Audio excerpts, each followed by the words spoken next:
There is a lot of complaining. There's not enough thinking right now in the podcast space, and I want to chat about this on this episode of the Podcast Report. I am streaming this live to Facebook, so if anybody wants to jump in, make a comment, that kind of thing while doing it, I'll take that, maybe even make it part of the episode. For those of you who are listening to the podcast, which again is the majority of you, which is part of today's topic, thank you so much, and you can respond all the regular ways. If you haven't subscribed to the Podcast Report yet, thepodcastreport.com/Apple will get you that route, /Google will get you that route, /Pandora will get you that route, /Stitcher will get you that route, /TuneIn will get you that route, etc., etc., etc. And I bring this up because it's really important. My podcast is available every single place it can possibly be available, meaning that I am available in every possible way that people can get me. I am on Luminary, which at the time of this recording just launched recently, a hotspot for debate. There are a number of people who pulled their podcast away from Luminary. I'm on Pandora right now, and at the time of this recording, not everybody's able to get there, and I've put myself everywhere. Let's chat about the complaints. What is happening is a number of people are saying, believing, posting, podcasting, complaining, tweeting, Facebooking, etc., that, well, I don't like my podcast on X. And X could be, at the time of this recording, it's Luminary, but at other times it's been other things. I've heard people complain about their podcast being on Stitcher because of sound quality. We've chatted about that in past episodes. Complain about, the strategery behind a podcast getting on YouTube or that type of thing. We've chatted about that in past episodes. But I think what's really important for today's conversation is just a simple realization, a simple understanding, a simple embracing that the best podcast monetization strategy requires ubiquity. What does that mean?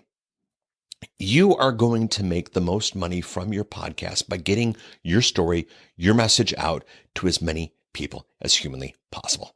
You might make money from that directly. You might make that money from that indirectly. You might make money from that integrated. See previous episodes of the Podcast Report. But it's all based on how many people are able to get your content. There is some feelings right now that I'm not going to put my podcast on a place that puts other ads because I don't get a piece of the action. They're allowed to make money just like you're allowed to make money. If an organization pops up that has a new audience, you want to be there for them. If an audience pops up that brings podcasting to someone that hasn't had podcasting before, you want to be there. And if an audience takes a podcaster from a certain place to a better experience, you want to be there as well. I've once joked, but I'm kind of serious about it.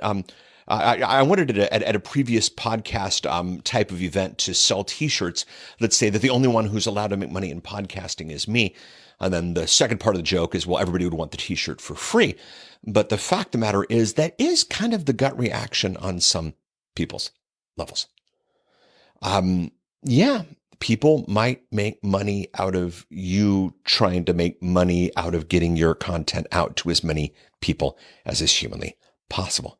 That's okay if they provide a service. If they go in and change your content, remove it, and that kind of thing, obviously that's ridiculous. But it's a big play box. It's a big internet. It's a big planet. It's a big international audience. And if we're smart about this, we can actually leverage this so that all of us do better as a result. So what some people are complaining, some people are trying to get shows removed. Some people are, and not just little guys like the BBC has gotten their podcast removed from some platform. I can't remember what it was. The Spotify Gimlet people got their podcast removed from someone else, whatever. It's just a freaking mess. And the best monetization strategy for anyone is in getting your podcast everywhere. I'll say that one more time. The biggest monetization strategy is in getting your podcast everywhere. Now, the other big complaint that's coming out is people are releasing things that aren't technically podcasts. If a podcast is behind a paywall, not everybody can get it. Is that technically a podcast? If the president of Facebook, if the CEO, if Mark himself were to release a podcast and put it only on Facebook, is that a real podcast? Doesn't matter. Don't care. I'm recording this episode of the Podcast Report on Facebook Live because there are a couple of billion people on Facebook, and I'm glad I can share this content with you.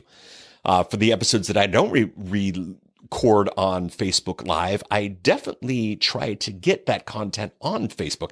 And the smartest automation would be to make it available to everyone. So not only is it an issue of not taking your podcast, not taking your podcast off of anyone who is willing to distribute your podcast for you, but it's also an issue of maybe you put your podcast on things that aren't even necessarily podcasting. Why don't you email the audio file? Why don't you YouTube and Facebook and Twitter the content? Get your stuff everywhere, because that's the biggest chance. Your monetization model has always been in getting a lot of people to consume your content. If the content is someplace that you don't like, what does it cost you? What's the problem? What's the fault? Now, flip side of this, be strategic. Right now, podcasting is huge. I've been bullish on podcasting for 15 years. My first book came out a couple of years before the iPhone did. I did not realize how quickly and how big and how bullish the industry was going to be about it. But hey, let's take that. If someone wants to spend $1 billion somewhere to make a really bad plan for bringing a new audience, but they introduce you to a couple of new people, yeah, it's kind of sad that they wasted their money. But the fact matters, you've been introduced to a couple more people. Now, what you want to do is you want to be really strategic about this. You want to let people know that the platform that they're consuming you on might not be around forever. So for those of you listening to me, for those of you watching me on whatever platform is there, thepodcastreport.com is the place where you're going to always find the podcast report. And I did it at thepodcastreport.com because podcastreport.com at the time was taken. And gosh darn it, I feel myself to be the only one. But here's the deal. As others distribute, as others go away, as others fall, as others rise, I'm going to be everywhere. And I'm going to send people back to the podcast report to subscribe, back to the podcast report to leave comments and that type of thing. I'm going to do well, and I recommend that you do the same. There is a lot of money there is in creating problems. There is a lot of waste of time in creating problems. There are a lot of people who aren't creating content and aren't making money because they're creating problems and complaining. Don't be that. Get your message out to the world. Put it anywhere the people will consume it. Monetize it. And you'll be at a great place. This is the Podcast Report. My name is Paul Colligan.